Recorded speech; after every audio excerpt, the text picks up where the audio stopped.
Assalamualaikum warahmatullahi wabarakatuh. Jadi hari ini kita akan membahas mengenai pola bilangan.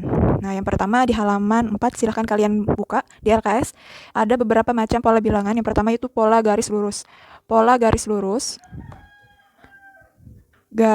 itu tuh seperti susunan bilangan asli. Jadi pola garis lurus itu kayak 1, notah kayak itu kan, 2, habis itu 3, 4, pokoknya dia berupa garis bentuknya. Jadi garis lurus itu dirumuskan merupakan anggota bilangan asli. Jadi ini 1, 2, 3, 4. Karena bilangan asli itu dimulai dari angka 1. Terus 2 itu pola bilangan ganjil. Bilangan ganjil itu dia kan dimulai dari 1, 3, 5, 7 dan seterusnya. Nah, jadi di sini dimulai dari angka 1. Terus bentuknya seperti ini, 3, 5, 7. Nah, seperti itu. Pokoknya dia berupa bilangan ganjil. Terus bilangan genap itu dia dimulai dari 2, 4, 6, 8 dan seterusnya. Gambarnya seperti yang ada di buku.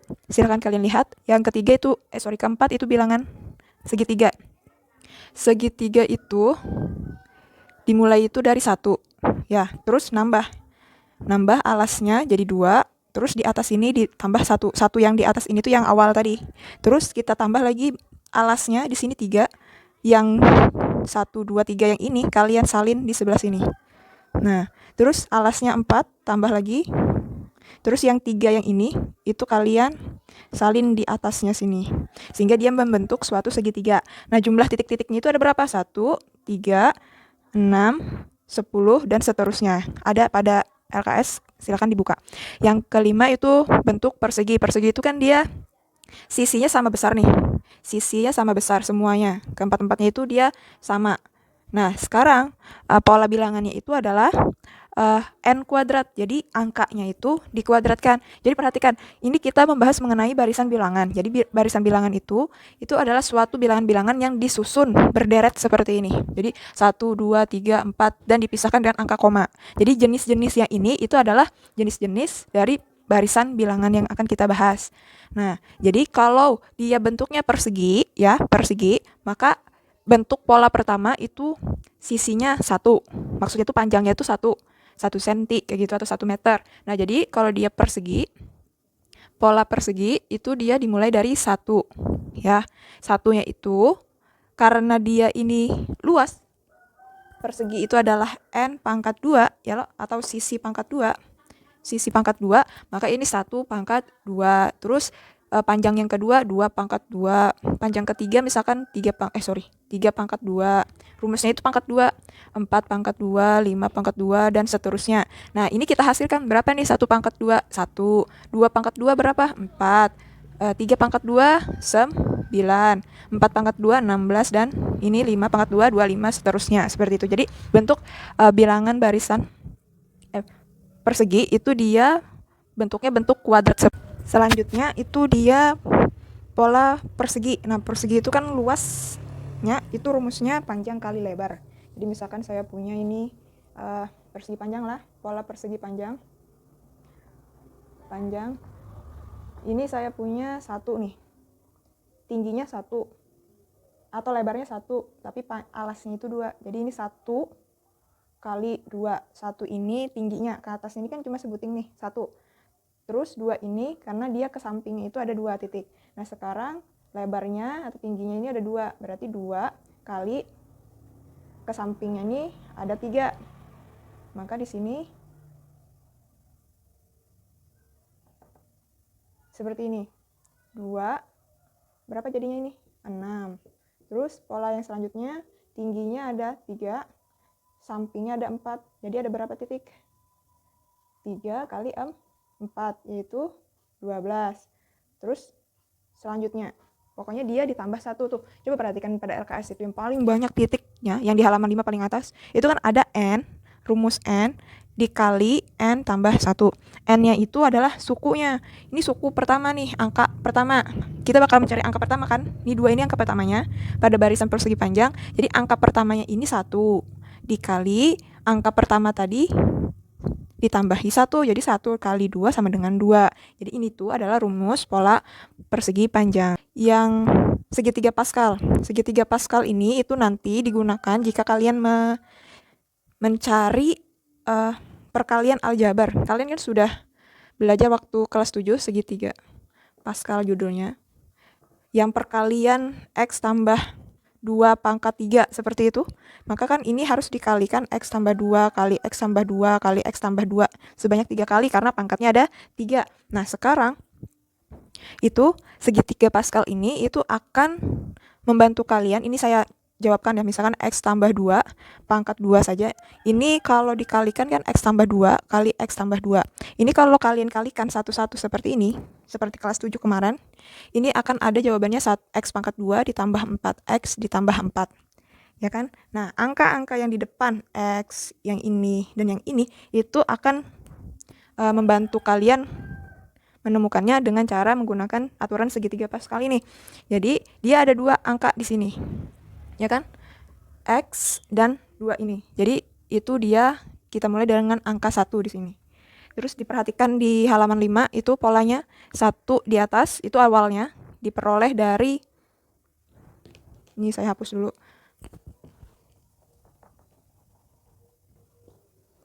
Diperoleh dari, kalau di buku dia nulisnya A tambah B pangkat 0 ya di sini. Karena semua bilangan kalau dia pangkatnya 0, nilainya itu 1. Jadi di sini 1. Terus di sini kita mulai 1, 1. Nah, ini itu dari A tambah B pangkat 1. Nah, yang 1 ini nanti ini kan karena dia pangkat 1 nih, misalkan 5 pangkat 1 kan ya 5. Nah, karena dia pangkat 1, maka di sini A ditambah B aja langsung. Angka yang 1 di sini itu punyanya punyanya A. Angka yang 1 yang di sini itu adalah punyanya B. Jika suatu variabel tidak dituliskan angka di depannya, maka nilainya itu adalah 1. Jadi 1B itu sama dengan B. Nah, terus memperoleh baris ketiga, itu yang ditulisnya 1, 2, 1. Itu diperoleh dari, nah kalau 1 yang di depan ini itu dia selalu dan pasti ada, jadi dia otomatis ada. Nanti di bawah sini pun akan ditulis 1, 1 kayak gini. Angka-angka yang di tengah ini seperti 2 ini itu diperoleh dari penjumlahan 2 angka yang di atasnya ini. Jadi 1 tambah 1 itu 2. Nah, kalau yang ini berarti kayak gimana? Ini ditambah jadinya 3, yang ini ditambah juga 3. Jadi untuk baris yang keempat ini itu angkanya 1, 3, 3, 1. Terus angka selanjutnya pun caranya sama, kita tambah di sini. Kita tambah di sini, nanti kita peroleh ujungnya di sini 1, otomatis 1. Ya, terus di sini 4, 6, 4. Nah, yang ini itu adalah A ditambah B pangkat 2. Ya. Nanti di sini hasilnya itu A kuadrat ditambah 2A kali B ditambah B kuadrat. Jadi angka 1 yang ini itu punyanya A kuadrat ini, sedangkan AB itu 2. Sedangkan B kuadrat itu yang 1 ini. Terus yang ini itu adalah A tambah B pangkat 3. Di sini nanti kalau kita jabarkan A pangkat 3 ya, karena dia pangkat 3, A pangkat 3 ditambah 3. Ini kan ada A dan B nih. A dan B. Sedangkan pangkatnya di sini 3. Maka di sini kita selang-seling. A-nya dulu pangkat 2, terus B-nya pangkat 1 karena 2 tambah 1 ini sama dengan 3. Ya. Terus ditambah di sini ada angka 3.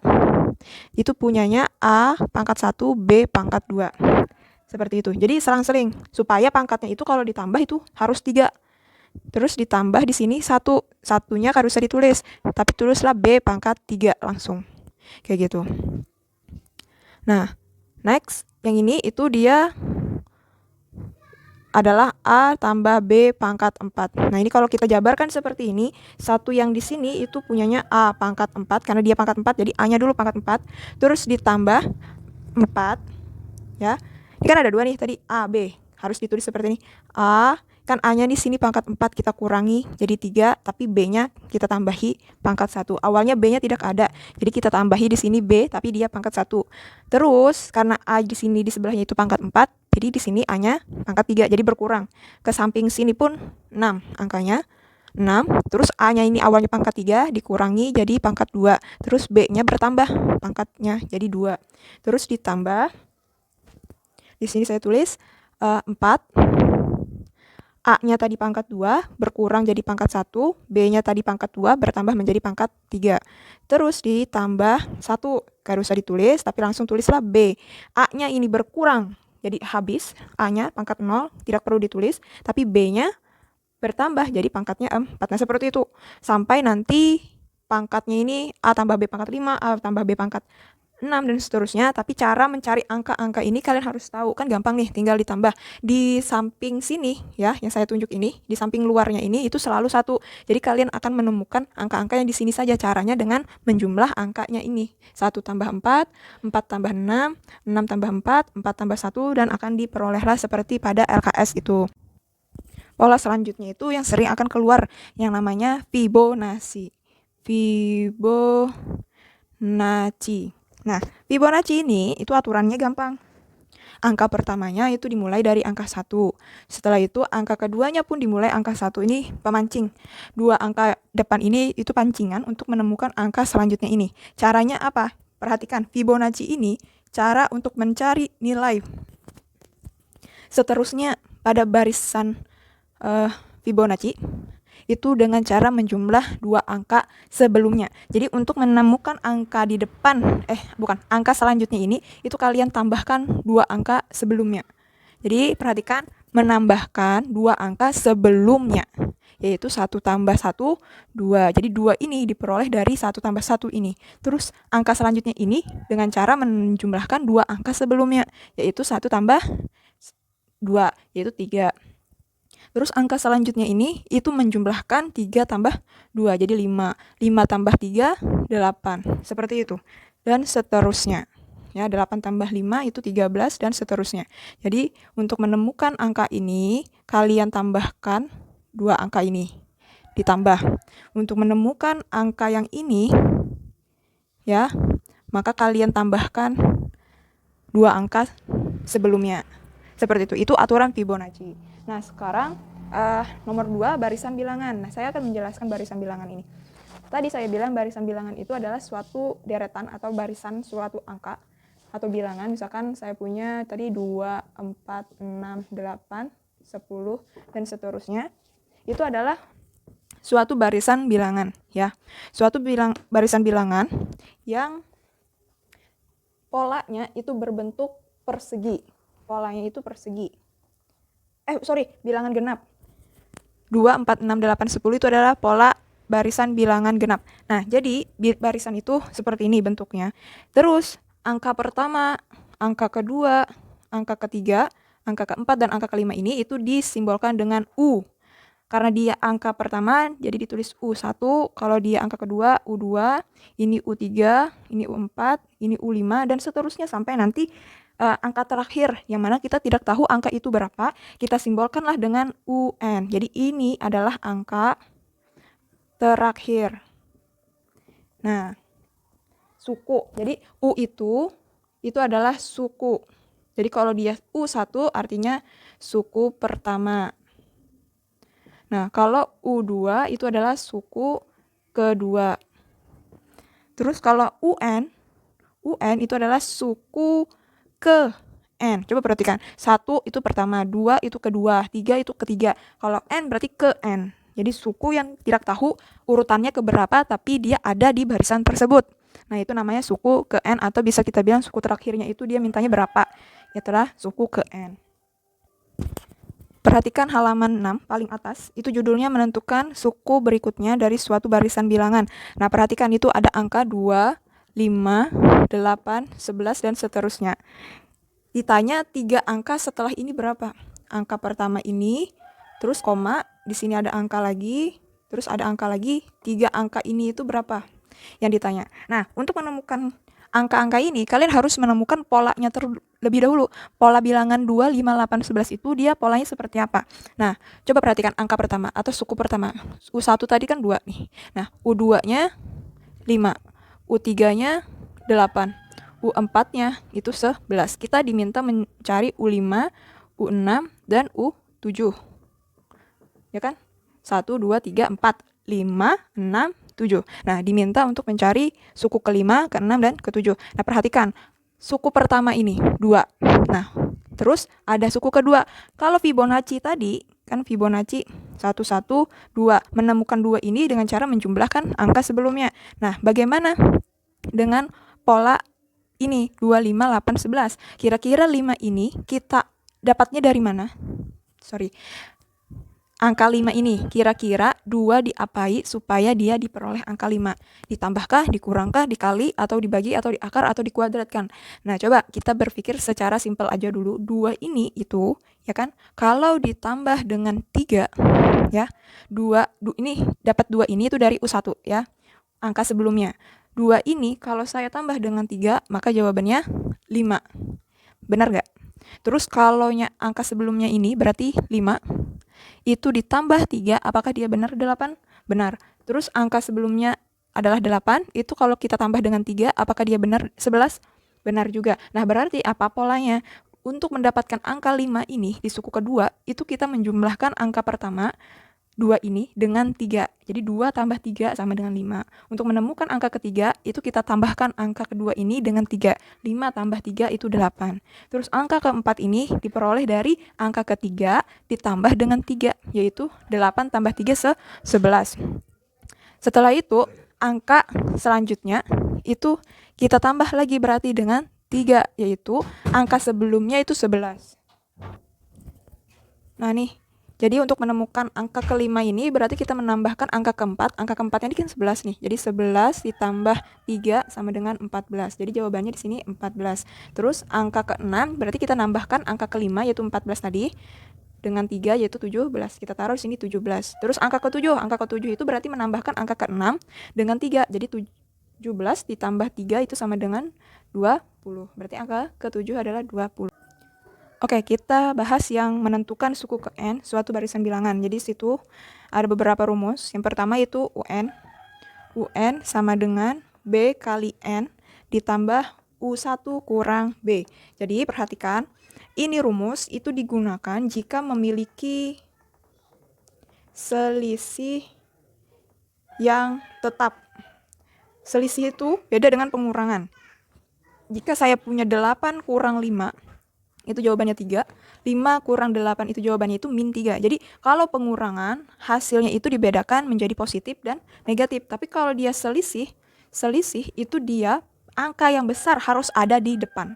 Jadi 8 kurang 5 itu selisihnya 3. Jadi selisih itu sebenarnya berasal dari pengurangan, namun angka yang di depan harus yang lebih besar. Nah, jadi rumusnya itu jika dia memiliki selisih yang tetap. Nah, UN tadi dia mintanya suku keberapa kan? UN, suku keberapa.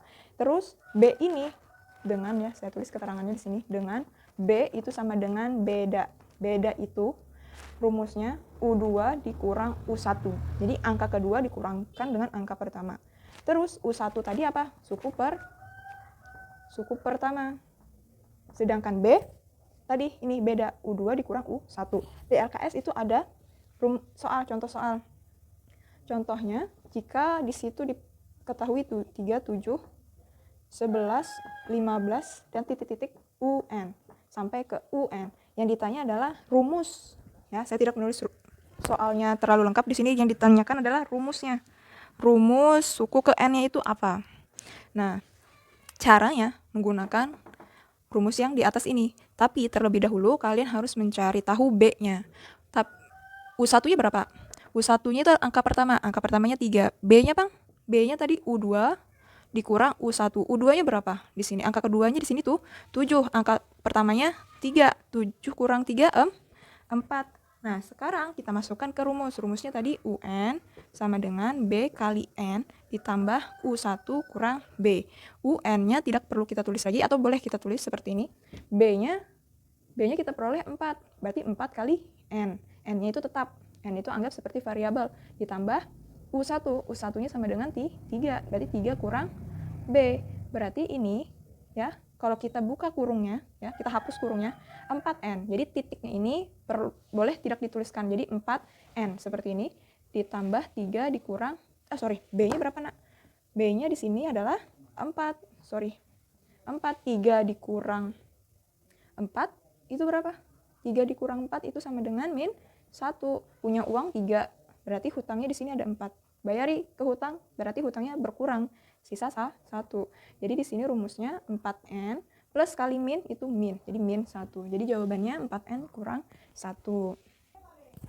Sekarang rumus yang kedua itu UN, ya, UN sama dengan R pangkat N dikali U1 per R. Ini berlaku jika memiliki rasio. Rasio ini perbandingan yang tetap. Nah, contoh nih, R ini rasio kan tadi. Rumusnya adalah U2 per U1, ya. Nah, U1 tadi adalah angka pertama atau bilangan pertamanya. Contoh di situ, jika diketahui 1, 10, 100, 1000, dan seterusnya sampai UN, maka tentukan rumusnya sama. Suku ke N itu berapa? Nah, ini kita cari dulu R-nya. R-nya itu adalah U2 per U1. U2-nya berapa di sini? 10. U1-nya 1. Jadi berapa di sini? 10. 10 bagi 1, 10. U1-nya berapa? 1. Nah, kita masukkan ke rumus. UN-nya sama dengan R. R-nya tadi berapa? 10. 10 pangkat N. N-nya tidak tahu karena dia anggapannya adalah variabel. Dikali, ya, atau kali U1. U1-nya tuh 1. Per R-nya tadi 10. Jadi jawabannya adalah UN 1 per 10 ini dia sama dengan nih, pangkat 1 10-nya. Karena dia bentuknya bentuk pecahan, maka boleh kita ubah menjadi bentuk biasa seperti ini. Namun, pangkatnya kita ganti tandanya. Awal dia positif 1, pangkatnya berubah menjadi negatif 1. Terus, di sini kalau dia dikali, coba perhatikan dan ingat. Kalau dia dikali, maka pangkatnya ditambah. Ya, asal bilangan pokoknya ini, yang 10 ini, itu dia sama. Misalkan saya punya 2 pangkat 2 ditambah, kok 2 ditambah, dikali 2 pangkat 5, ya kan? Ini sama saja dengan 2 pangkat 2 tambah 5. Kenapa? Karena 2 ini sama dengan ini, maka pangkatnya bisa ditambah. Tapi, kalau saya punya 2 pangkat 2 dikali 3 pangkat 5. Ini pangkat tidak bisa ditambah. Ya, karena apa? Bilangan pokoknya berbeda. Jadi dia tidak bisa ditambah. Pangkatnya ini tidak boleh ditambah. Jadi jawabannya apa? Kalau seperti itu ya, selesaikan satu-satu. 2 pangkat 2 itu berapa hasilnya? 3 pangkat 5 itu berapa hasilnya? Baru nanti bisa dikalikan. Nah, ini karena pokoknya sama, ini 10, cukup ditulis sekali, tapi pangkatnya kalian tambah. N tambah min 1. Plus kali min, itu adalah min. Berarti 10 pangkat N kurang 1. Seperti itu.